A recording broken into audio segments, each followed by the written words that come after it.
عليكم ورحمة الله وبركاته. ازيكم عاملين ايه؟ يا رب تكونوا بصحة وبخير. انا النهاردة عاملة لكم فيديو جديد عن المشتريات اللي انا كنت محتاجاها، من الخضار بقى والفاكهة، ومثلا من الفراخ او من السمك، اللي انا كنت حاسة ان انا عايزاه، وعايزاكم تقولوا لي ايه رأيكم في المشتريات دي، ولو كانت حلوة ولا وحشة. وطبعا قدامكم الخضار اللي انا اشتريته دوت. اشتريت الفاصوليا والقلقاس والبطاطس وخيار وليمون وطماطم، واشتريت الصنف اللي هو بتاع الكنتالوب دوت، عشان انا بنتي كانت طالباه بتقول لي يا ماما عليه اناناس على طول. ودلوقتي بقى انا احب اقول لكم الاسعار بالظبط، وتقولي لي لو كانت الاسعار حلوه ولا مش حلوه، انضحك عليا ولا انا اللي ضحكت عليهم وكده. ودلوقتي انا كنت جايبه الفلفل دوت الكيلو ب10.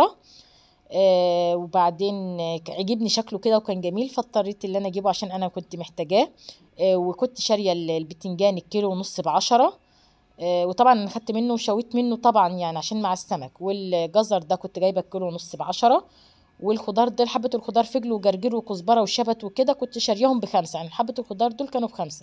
وطبعا اشتريت البقوليات الحمص والعدس بجبه لزوم بقى الكشري المصري. واشتريت اللوبيا واشتريت الطماطم كان سعرها جميل جدا. والخيار كان ب10 والطماطم كان سعرها ب5 جنيه، عشان كده اشتريت كمية كويسة يعني من الطماطم. وبعدين والخيار كان ب10 جنيه طبعا قلتلكوا. والكنتالوب دوت انا اشتريت بس 2، مرضتش اكتر. الكيلو كان عامل 12 ونص، ل2 كيلو ب25. والبطاطس جايبه الكيلو ب10. والقلقاس ده كان سعره حلو قوي، كان الكيلو ونص ب10، عشان كده برضو جبت كميه منه. الحاجه اللي كانت سعرها حلو كنت بجيب كميه. والفاصوليا الخضراء ديت انا جايباها ب10. ويعني ايه الحاجه كانت، يعني الحاجه اللي كانت سعرها حلو كنت اجيب الكميه اللي انا عايزاها. الحاجه اللي احس ان هي غاليه اجيب الحاجه اللي على قدي، مش شرط يعني ان اجيب كميه وكده، لا طبعا. وطبعا انا كنت جايبه الكنتالوب ده، وخايفه يكون مش طعمه حلو وكده، بس طلع واحده حلوه وواحده مش حلوه. وطبعا الخل نزوم الغسيل وتعقيم الحاجه. وطبعا اشتريت فراخ، واشتريت سمك، وانا كنت شاويه السمك، بس هو انا نسيت يعني اللي انا احطه لكم يعني في الفيديو وتشوفوه، بس انا كان كل التركيز على الخضار. وديت بقى شاريه بقى الحمص اهوت، وشاريه العدس بجبه. وطبعا مكرونه.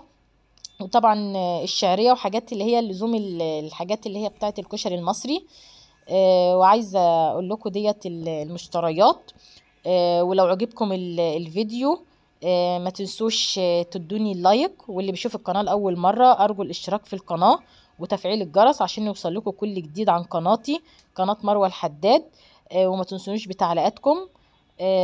وكمان يعني ديت بقى الحاجات اللي صورها لكم من على الارض اهيت، عشان يعني تشوفوها وتقولوا لي رايكم. والليمون عايزه اقول لكم اللي انا كنت شارياه الكيلو ونص ب10.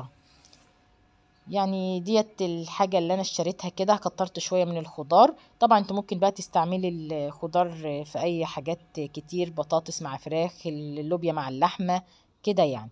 وباي باي.